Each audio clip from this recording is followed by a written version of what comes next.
제목이 조금 특이하죠. 첫 보금자리입니다. 그럼 보금자리가 뭘까요? 이런 말 들어보셨나요? 보금자리 안 들어봤을 거예요 아마. 네, 왜냐면은 제가 한국에서 마트에서 본 잼 이름이더라고요. 이름이 보금자리예요. 그래서 야, 이름 너무 잘 지었다 싶어가지고 인상이 깊었었습니다. 근데 보금자리를 한국말로 이제 이어서 하면은 보금자리가 되죠, 그죠? 보금자리. 보금자리가 뭐죠? 새 둥지를 말합니다. 새 둥지를 보금자리라고 하는데 새끼가 자랄 수 있는 그런 아늑하고 편안한 자리, 그런 게 보금자리죠. 그래서 우리가 보금자리를 만들면 우리 아이들이 자랄 수 있는 그런 장소가 되죠. 새 생명이 싹 트는 자리입니다. 그런데 그러면 보금자리를 이런 것들을 한번 생각하시면서 뭐라고 해석하면 좋을까 할 때 제 나름대로 해석을 해봤습니다. 복음이 깃드는 자리. 그래서 이 복음이 깃들어서 보금자리처럼 편안하고 생명이 섞일 수 있는 자리라고 생각을 해봤어요. 그래서 이름 참 잘 지었다 싶었습니다. 그런데 이 보금자리가 어디일까? 어떻게 알려면은 복이 뭔지 알아야겠죠. 복이 무엇인가? 그래서 복음은 복이 전해지는 좋은 소식입니다. 이 복을 먼저 알아야 될 것입니다. 그것을 생각하기 위해서 이 보금자리 사진을 다시 한번 생각해 보면 좋을 것 같아요. 보금자리에는 어미새가 새끼 새들한테 무엇을 주고 있죠? 먹이, 양식을 주고 있죠. 그래서 하나님께서 우리 보금자리에 하늘의 양식을 내려주십니다. 그것이 복인데 왜인가? 마태복음 5장 6절에서 이렇게 말씀하고 있어요. 우리 같이 한번 읽어볼게요. 시작. 의에 줄이고 목마른 사람은 복이 있다. 그들이 배부를 것이다. 네, 이 마태복음 5장에 복이 8가지 종류가 나오는데 그 중에 한 가지입니다. 네, 하나님이 복을 주시는데 뭐라고 하시죠? 의에 줄이고 목마른 사람, 그를 배부르게 만들어 주신대요. 이것이 복이라고 말씀하십니다. 그 사람들에게 복이 있다고 말씀하십니다. 이 말씀을 중심으로 우리 같이 복에 대해서, 복음에 대해서 얘기하고 복음 자리로 한번 넘어가 보도록 하겠습니다. 첫 번째, 우리 같이 한번 읽겠습니다. 시작. 복음은 의에 대한 배고픔을 채워주신다는 소식입니다. 의에 대한 배고픔을 채워줍니다. 여러분, 우리가 하나님 말씀을 모르고 살았을 때는 죄가 죄인 줄을 모르죠. 그래서 교회 안 다니는 사람들 보고, 말씀을 모르는 사람들 보고, 야, 너 죄인이야 하면은 그 사람들, 내가 왜 죄인이야? 이런 반응이 나올 겁니다. 그죠? 왜냐하면 로마서 5장 13절에도 말씀하시는 것처럼 율법이 있기 전에는 죄가 세상에 있어도 율법이 없을 때에는 이 죄가 죄로 여겨지지 않는데, 쉽게 말해서 말씀이 없으면은 죄를 모릅니다. 그래서 죄인인 줄도 모릅니다. 그래서 우리가 사실은 이 말씀을 대할 때 설교를 듣고 성경을 읽고 또 묵상할 때, 그럴 때 죄가 보이게 됩니다. 그걸 해결할 수 있겠죠. 그래서 암이 있는데 암을 볼 수 있는 검사 장비, CT라든지 초음파라든지 내시경이라든지 이런 게 없으면은 암이 있는 줄을 모르죠. 검사 장비가 필요합니다. 이번 주 저희 한국에 있는 친구한테 연락을 했는데 한국이 위암 발생률 1위래요. 그래서 저한테 말하는 게 캐나다 식사를 먹으면은 좀 위암이 안 걸리지 않겠냐, 캐나다식이 뭐냐 하길래 제가 캐나다식은 자기 하고 싶은 대로 먹는 게 캐나다식이야 하면서 한국식으로 먹으라 그랬어요. 자, 그랬는데 어쨌든 한국 의사가 말하기로 한국에서는 40대가 넘으면은 1년 6개월마다 내시경을 하라고 한대요. 그래서 왜냐하면 빨리 암을 발견해야 안 죽기 때문에 그렇게 하죠. 마찬가지로 우리에게도 죄라는 암이 있는데 이것을 발견하는 검사 도구가 있습니다. 그것이 무엇인가? 바로 말씀이라는 것. 네, 성경이고 이것을 우리가 대할 때에 암을 빨리 발견하고 나도 안 죽고 옆 사람도 살리고 그럴 수가 있습니다. 시편 7편 9절 같이 읽겠습니다. 시작. 주님은 의로우신 하나님, 사람의 마음속 생각을 낱낱이 살피시는 분이십니다. 하나님은 우리의 마음속까지 깊숙이 다 보시기 때문에 하나님의 말씀을 펴면은 우리의 마음들이 비춰서 보이게 됩니다. 그래서 그 가운데 우리는 죄인이라고 고백할 수밖에 없어요. 그럼 그 법이 뭡니까 하면은 우리가 잘 아는 말씀이죠. 같이 읽어볼게요. 시작. 내 마음을 다하고 내 목숨을 다하고 내 주 너의 하나님을 사랑하여라. 내 이웃을 내 몸과 같이 사랑하여라. 네, 참 이게 하나님의 말씀의 요약판이라고 할 수 있어요. 가장 간단한 검사 도구입니다.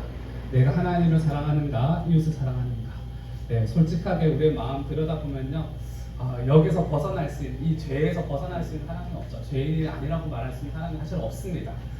게다가 하나님은 마태복음 5장 48절에서 이렇게까지 말씀하시죠.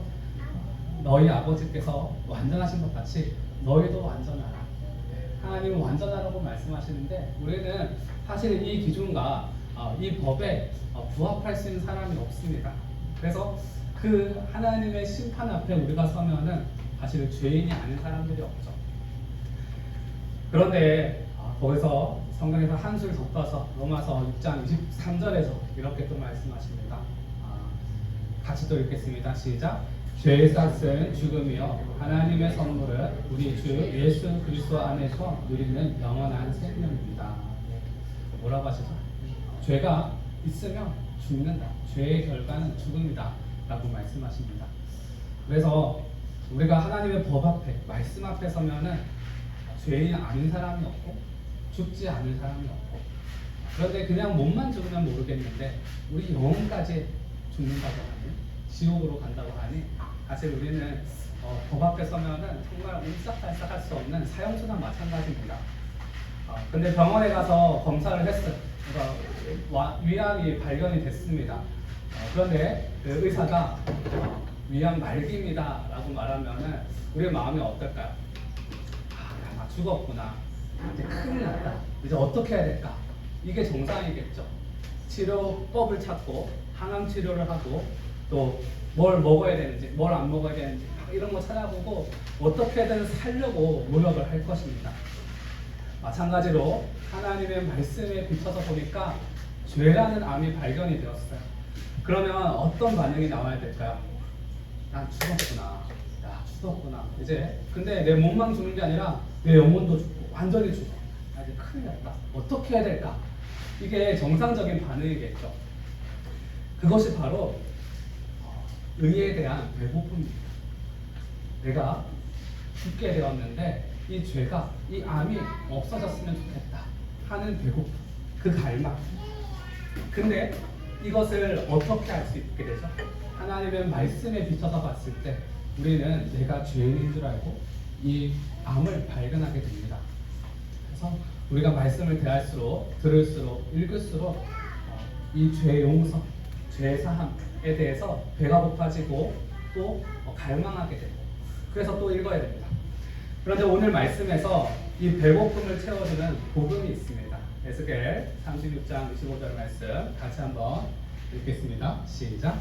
그리고 내가 너희에게 맑은 물을 뿌려서 너희를 정결하게 하며 너희의 온갖 더러움과 너희가 우상들을 섬긴 모든 더러움을 깨끗하게 씻어주리라. 하나님께서 이 암을, 죄라는 암을 제거해 주시고 이 죄를 씻어 주시겠다고 말씀하십니다. 우리를 살려 주시겠다고 말씀하십니다. 이 사건은 사실 2000년 전에 예수님께서 십자가와 부활 사건으로 이루어졌죠. 우리의 모든 죄를 대신 지시고 살아나심으로 이제 하늘의 양식이 되어서 우리 의에 대한 배고픔, 이 죄가 없어졌으면 하는 이 배고픔을 예수님께서 다 이루어 주셨습니다. 오늘도 그렇게 찬양했죠. 우리가 이것을 알지만 또 재확인할 필요가 있는 것 같아요. 제가 요즘은 생명의 삶을 처음 준비하고 또 강의를 하다 보니까 사실은 이제 약간 마음이 바빠요. 근데 조만간 제가 예수영전 모임을 준비를 해서 같이 그 시간을 하려고 합니다. 근데 예수영전 모임 하면은 원래 VIP들이 하는 거잖아요. 근데 우리 제가 처음 이제 준비했으니까 우리 다 같이 한번 해봤으면 좋겠어요. 왜냐하면 이 복음이, 이 의에 대한 배고픔을 채우시는 이 복음이 너무나 중요한 것이기 때문에 안 해보신 분들, 우리 옆 사람 여기는 아마 없는 것 같은데, 네, 우리 다 모아서 해보고 그렇게 이 의에 대한 배고픔을 채우는 복음으로 복음에 참여하는 시간 되었으면 좋겠습니다. 그때 제가 광고를 드릴게요. 준비가 되면 둘째로 복음은 같이 읽겠습니다. 시작. 복음은 변화에 대한 목마름을 채워주신다는 소식입니다. 아멘. 네, 예수님이 이 땅에 오셨을 때 어느 나라로 가셨을까요? 이스라엘로 가셨죠. 네, 이스라엘 사람들은 사실 다 하나님을 알고 믿고 또 성경도 알고 하나님의 법도 아는 사람들이었습니다. 거기서 예수님이 복음을 전했는데 여러 가지 부류의 사람들이 있었는데 이 사람들을 너무 복잡하게 얘기하면 힘드니까 두 가지 패로 나누어 봤어요. 극단으로 나눠서 봤을 때 이렇게 표현해 볼 수가 있겠더라고요. 첫 번째로는 세리와 창녀로 대표되는 무리가 있었습니다. 다 하나님의 법을 아는 사람들이에요. 근데 죄인인 무리였습니다. 두 번째로는 바리새인인 무리가 있습니다. 이분들도 하나님의 법을 정말 잘 아는 사람들인데 이렇게 약간 제가 이제 양극단으로 나눠서 한번 설명을 해보려고 합니다. 첫째는 세리와 창녀와 같은 죄인의 무리인데 예수님의 말씀을 들은 사람들입니다. 자, 이 사람들은 오늘날로 치면은 이 사람들은 어디 다니는 사람이죠? 교회 다니는 사람입니다. 왜냐하면 하나님 믿고 알고 들었고 법을 알기 때문에 교회 다니는 사람들이에요. 그 당시에는 이스라엘 전체가 교회였기 때문에. 자, 첫 번째 이 세리와 창녀는 어떤 사람들인가? 그러면 오늘날로 치면 어떤 사람들인가 하면은 이 사람은 굉장히 솔직한 사람들입니다. 자유분방하고 솔직한 사람들이다.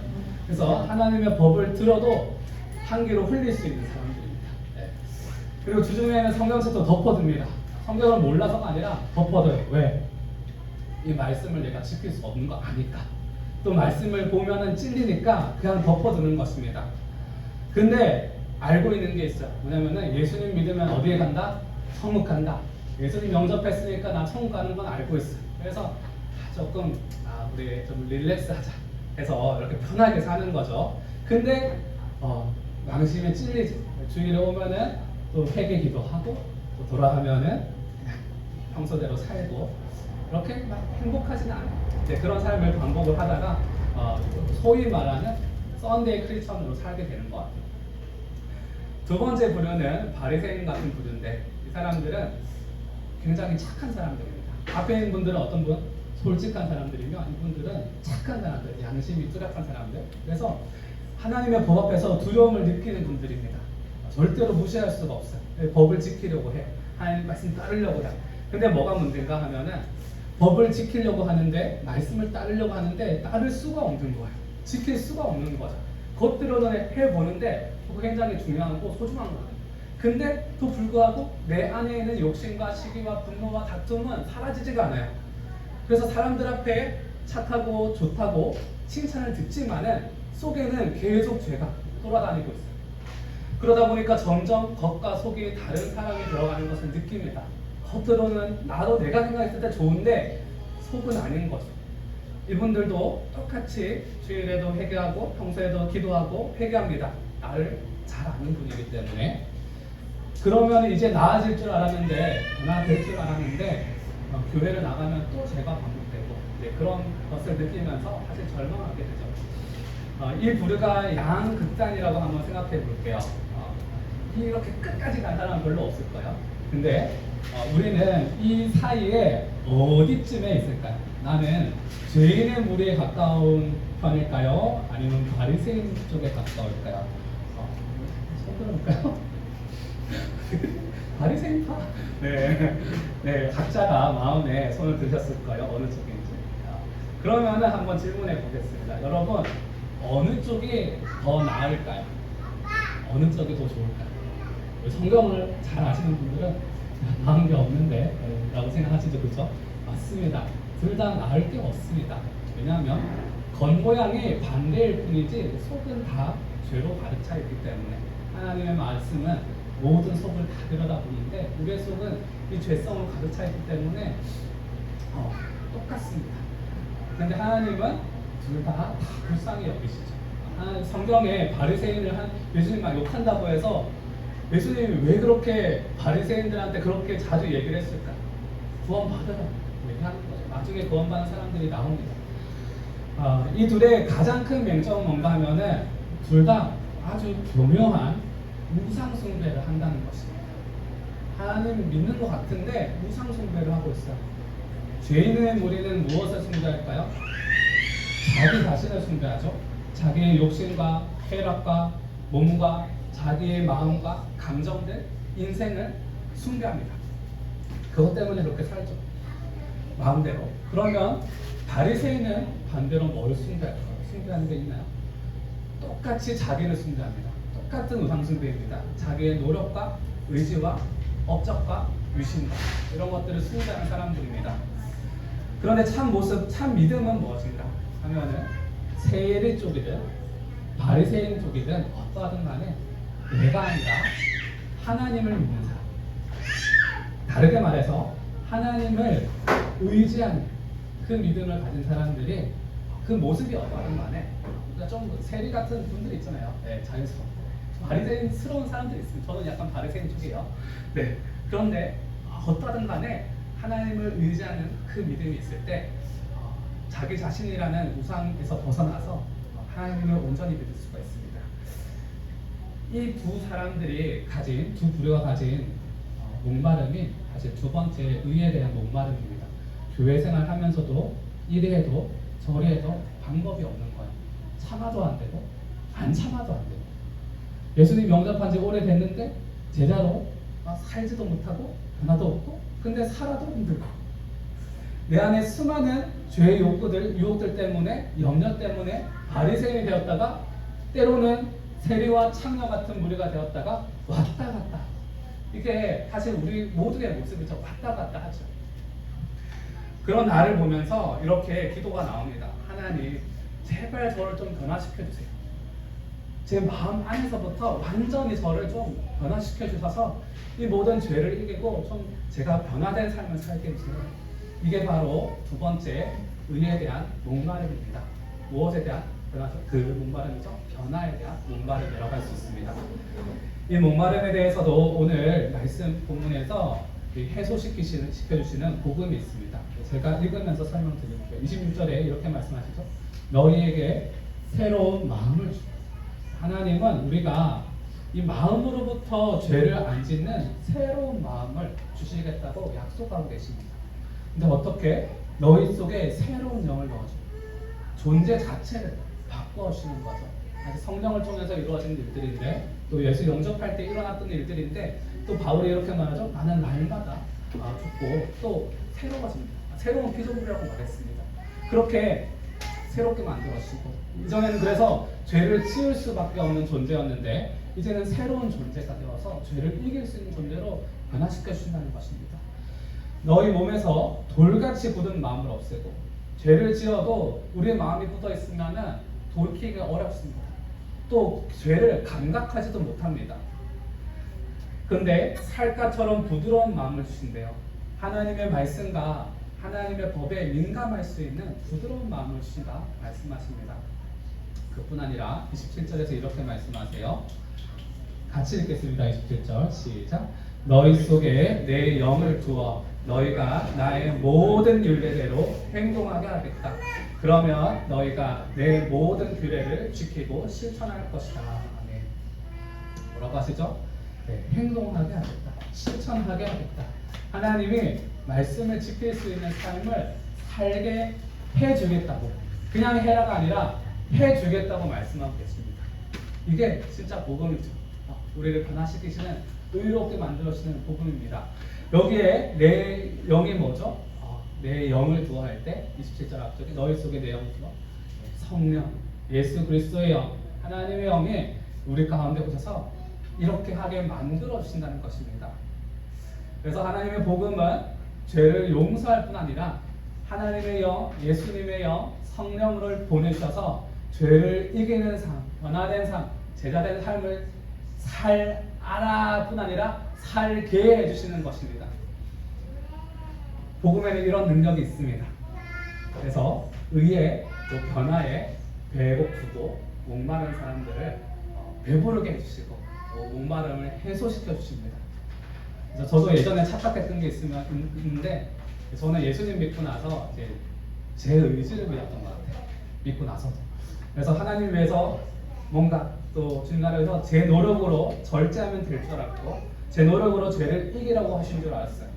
근데 안 되더라고요. 내 의지와 노력을 믿는 거는 나를 믿는 우상 숭배였기 때문에 안 됐던 것 같습니다.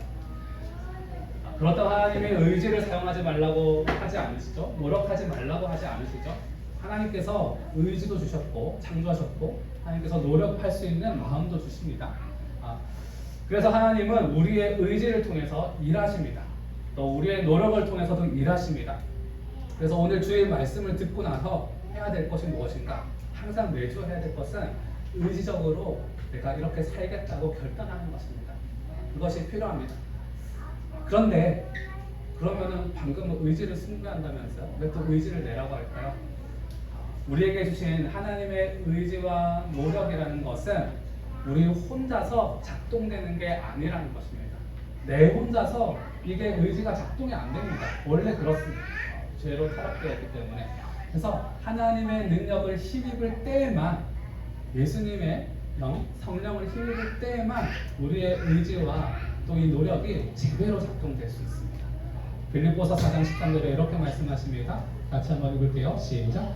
내게 능력 주시는 자 안에서 내가 모든 것을 할 수 있느니라. 하는 건 누굴까요?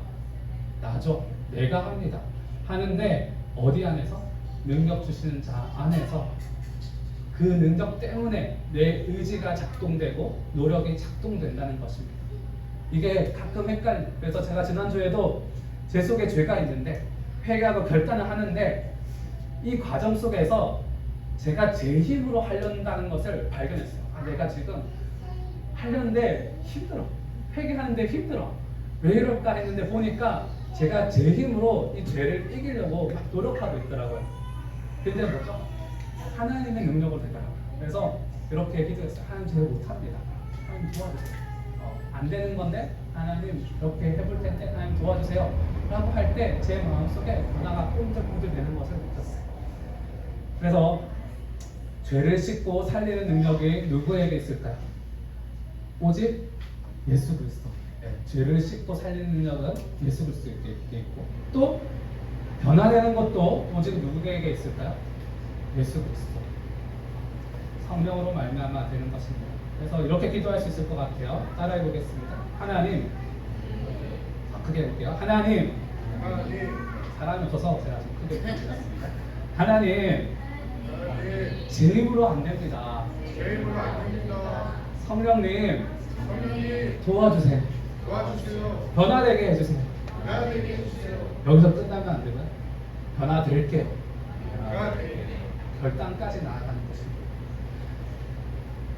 그래서 지금 헌신 카드 작성을 하고 있는데 제가 다음에 때가 되면 한 번 더 설명을 드릴 건데요. 조금 더 미리 말씀드리면은 헌신 카드는 예수 영접이나 등록이나 섬김에 어떤 헌신을 하고 싶거나 상 홍보를 하거나 또는 요즘은 어떻게 사용하고 있죠? 기도 제목이 있거나 아니면 말씀에 결단할 것이 있으면은 써서 이제 그렇게 합니다. 근데 이게 원래 이제 헌신 카드의 기능이 무엇이냐면은 헌신대라는 데 만들 거예요. 그냥 의자에 있을 수도 있고 거기에 와서 제가 안수기도를 해주는 그런 시스템입니다. 안수기도를 왜 하는가 하면은 제가 제 이름으로 제 능력으로 제 손에 뭐가 있어가지고 안수하는 거 아니죠, 그죠? 예수님의 이름으로 하는 것입니다. 그래서 제가 안수한다 생각하지 마시고 제 속에 계시는 성령 하나님을 보시고 예수님을 보시고 하는 거예요. 그래서 예수님이 손을 얹으시는구나. 그걸 제가 대신 하는 거죠. 저도 그렇게 생각해요. 내가 하는 게 아니라 예수님 손을 대신 얹어주세요 라고 기도하면서 안수기도를 할 거예요. 그래서 나이도 어린 것이 머리에 손을 얹어 이렇게 하지 마시고 영원 전부터 살아계신 예수님께서 얹으신다고 생각하시고 언젠가 이렇게 할 건데 그래서 제가 예전에 이치유식 할 때 우리 이경태 목사님께 안수기도 해달라고 제가 부탁드렸거든요. 이경태 목사님이 능력이 있으시잖아요. 근데 이경태 목사님의 능력을 의지한 게 아니라 누구의 능력을 의지했죠? 이경태 목사님을 담임 목사로 세웠던 성령님, 예수님을 의지해서 제가 그 능력도 저에게도 부어주세요 라는 마음으로 안수기도를 부탁드렸어요. 이 이야기를 왜 하느냐? 왜냐면은 주의 말씀을 듣고 어떻게 하겠다는 결단을 매주 하겠죠. 그것도 내 힘으로 안 된다는 것입니다. 그래서 사실 헌신 카드를 쓰는 거예요. 거기서 써가지고 예수님 도와주세요라는 그 표현으로 다들 헌신대에서 기도를 받는 것입니다. 지금은 사실 저에게 기도 제목을 주시고 제가 주중에 기도하는 방식으로 사용하고 있어요. 그렇게 하는데 나중에 언젠가 이 시간 만들어 보려고 합니다.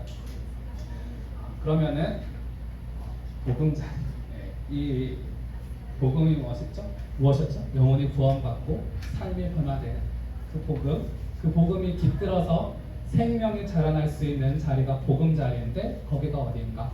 오늘 말씀에서 마지막 절에 이렇게 말씀하십니다. 28절 말씀에 같이 또 한번 읽겠습니다. 시작. 그때에는 내가 너희 조상에게 준 땅에서 너희가 살아서 너희는 내 백성이 되고 나는 너희의 하나님이 될 것이다. 그때에는 언제일까? 최초로는 예수님이 오셨을 때이고 종말에는 예수님께서 재림하셨을 때, 세상이 마지막 때 어떻게 되죠? 너희 조상에게 준 땅에서 너희가 살아서, 그러니까 하나님이 준 땅, 하나님의 만드신 복음 자리에서 우리가 산다는 것입니다. 그거 우리가 뭐라고 하죠? 천국, 하나님의 나라 이렇게 표현하죠. 하나님의 은혜와 용서와 사랑이 지배하고 통치하는 곳. 칼럼에도 썼죠. 네, 그런 곳이. 그래서 죽음과 죄가 힘을 쓰지 못하는 곳이 바로 하나님의 나라입니다. 그런데 예수님이 그 천국이 딴 세상에만 있다고, 죽어서만 간다고 말씀하지 않으시죠. 누가복음 17장 말씀 또 같이 읽겠습니다. 시작. 하나님의 나라는 보아라 여기에 있다 또는 저기에 있다 하고 말할 수도 없다. 보아라 하나님의 나라는 너희 가운데 있다. 아멘. 어디 가운데 있다고요? 너희 가운데, 믿는 공동체 가운데 있다고 말씀하십니다. 그래서 하나님의 통치가 있는 예수님 믿는 공동체 가운데 하나님의 나라 천국이 있다고 말씀하십니다. 믿으십니까? 천국 있습니까? 네, 있습니다. 우리가 그것을 더 확장시켜가지고 또 이루어갈 것입니다. 이루어 주십니다. 그래서 이 복음 자리가 어디인가 하면은 바로 이 교회 공동체죠. 결국에 하나님 나라에서 이루어질 건데 이곳이 바로 복음 자리입니다. 그래서 교회에서는 죄 씻음의 역사, 영혼 구원의 역사가 일어나야 되고, 두 번째로는 죄를 이기는 역사, 변화의 역사가 일어나서 제자가 되는 역사가 일어나야 됩니다. 그곳이 바로 복음 자리인데 우리 교회가 되고 목장이 되고 예배의 현장이 되고 또한 우리 가정이 될 것입니다. 그래서 저는 이제 어떻게 막 죄를 이길 수 있다는 생각을 좀 계속 버리려고 해요. 제가 좀 바리새인이거든요. 그래서 버리려고 하는데 대신에 이제 변화가 되고 싶은 부분이 있으면 어떻게 하는가 하면은 제일 처음에 누구한테 말해야 될까요? 변화가 되고 싶은 부분이 있으면은 하나님께 말해야 되죠. 기도합니다. 하나님 이렇게 도와주세요. 두 번째로는 어디에서 제가 말할까요? 네, 저의 가장 가까운 동지, 동력, 전우, 저희 아내한테 말합니다. 네, 우리 가정이 예수 믿는 공동체이기 때문에 저희 아내한테 이런 것들을 전하고 싶어.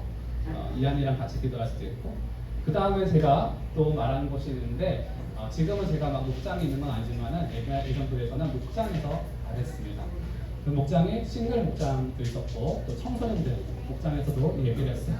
청소년들한테 말하는 거 쉽지 않습니다. 말하면 애들이 그냥 가만히 안 있어요. 막 피드백 막 하고 따고 막 그럽니다.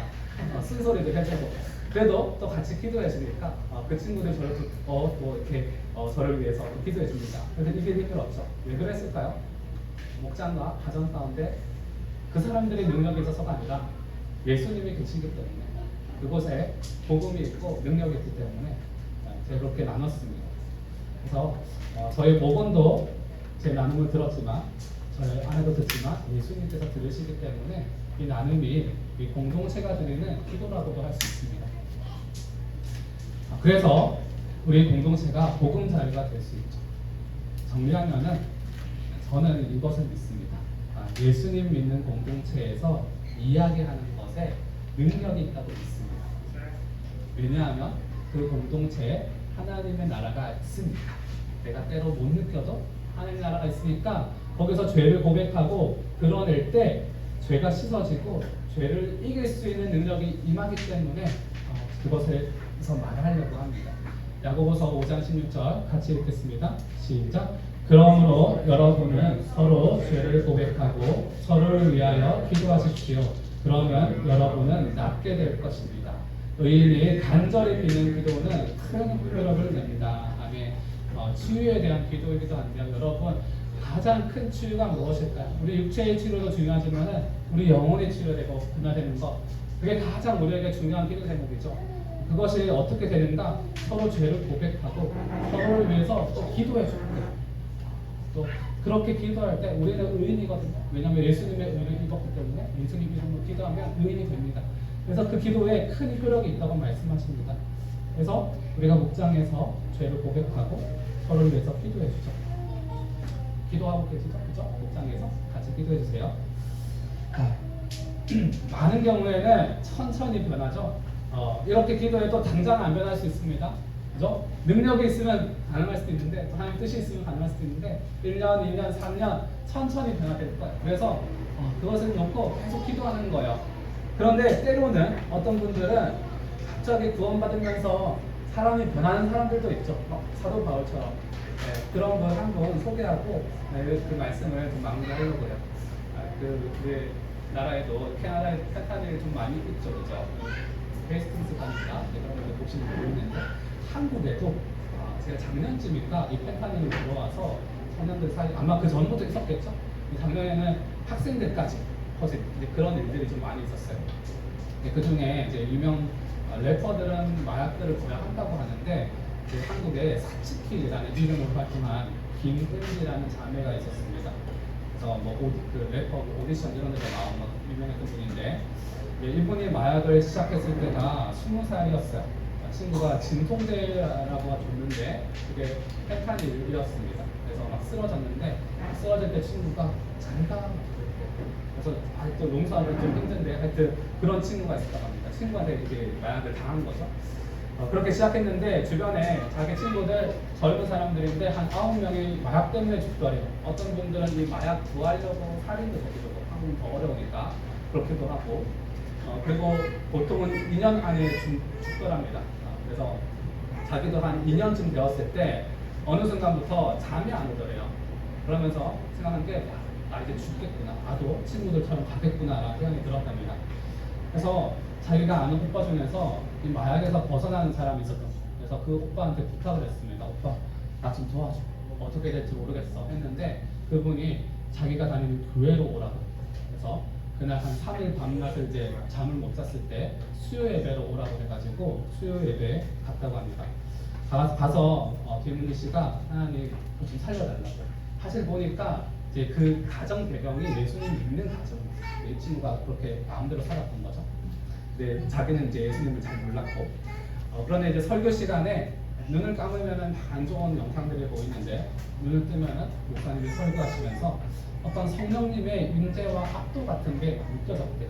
지금 그때는 몰랐는데 이제 표현하기로 성령님이 임재와 압도가 느껴졌다라고 하시면서 그 예배에 갔다 와서 그날부터 계속 시편 읽으면서 막 회개하고, 시편 읽으면서 회개 기도하고, 그렇게 하면서 하나님 살려달라고 막 간절히 기도하는데, 그 다음 날에 마약 중독이랑 허리를 펴지 못하는 부작용들이 다 없어졌대요.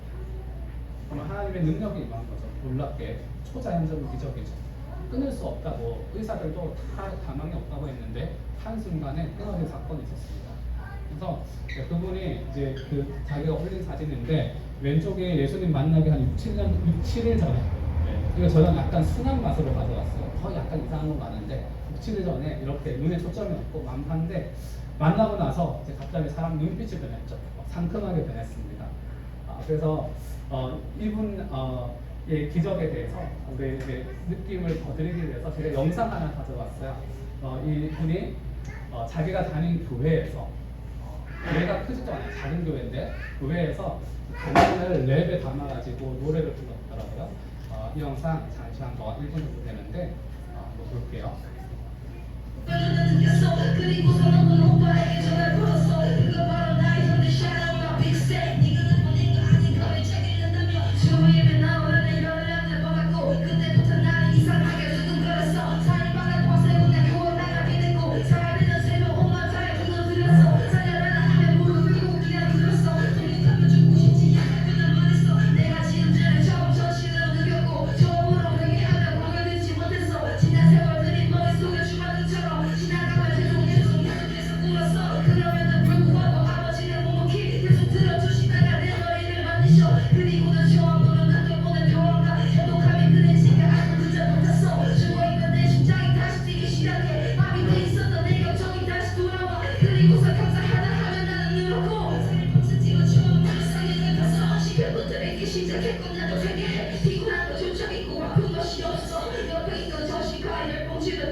마약 끊고 이제 결혼하고 예수님 믿으면서 거의 약간 간증하는 거 들었는데 거의 막 부흥사처럼 막 얘기하는 걸 봤어요. 예, 놀랍게 생겼는데 이 구원의 기적, 변화의 기적이 어디에서 일어났을까요? 그 예수 믿는 형제와의 만남 그리고 예수 믿는 공동체 예배의 자리에서 일어났습니다.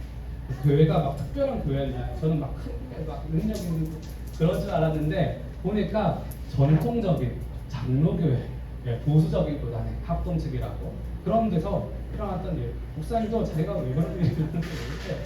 네, 왜였을까요? 복음 자리였기 때문에 그곳에 복음이 있는 자리였기 때문에 그렇게 되었습니다. 말하기로는 이 구원과 변화의 초자연적인 기적이 뿐만 아니라 우리 모두에게도 일어나기를 우리 공동체와 목장과 가정 가운데 일어나기를 소망합니다. 같이 이 말씀 기억하시면서 우리 의에 줄이고 목마른 자 마음이 상한 자를 같이 찬양드리겠습니다.